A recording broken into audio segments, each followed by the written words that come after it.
Бројката на социјални стипендии се намалува, затоа што во изминатите 5 години таа никогаш не беше исполнета, но ќе се зголеми квотата во други категории и бројката на доделени стипендии ќе остане иста, уверуваат од МОН по реакциите во јавноста. Велат дека со законските измени предложено е подобрено прераспределување на стипендиите во рамките на квотата од 100%, за да им се излезе во пресред на студентите и за да имаме стипендии кои се базираат на успех, на потребите на државата и на пазарот на трудот. Минатите 5 години квотата за 1500 социјални стипендии не се исполнува и ќе се преструктурираат бројките во квотите, велат од МОН.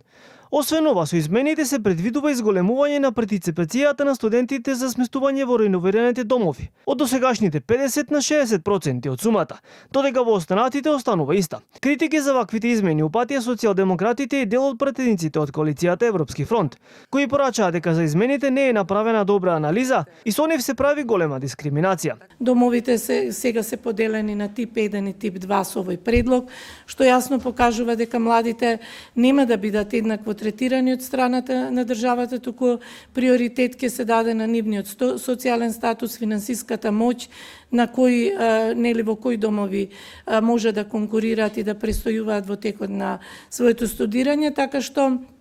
веројатно ќе се случи, ние претпоставуваме дека ќе се случи побогатите да може да отидат во студентските домови тип 1, а оние кои што не се толку финансиски подкрепени, нивните семејства не ќе може да го издржат финансискиот товар. Благодарам многу, господја Николова, сосема е во ред, не е проблем тоа. Правилата се за луѓето, така што ние можеме да бидеме флексибилни во рамките на деловничките одредби. Од образование исто така соопштија дека работат на ново законско решение, со кое ќе ги преземат платите на вработените во студентските домови, за да се намали товарот врз партиципацијата која ја плаќаат студентите, а од која се финансираат платите на вработените во домовите.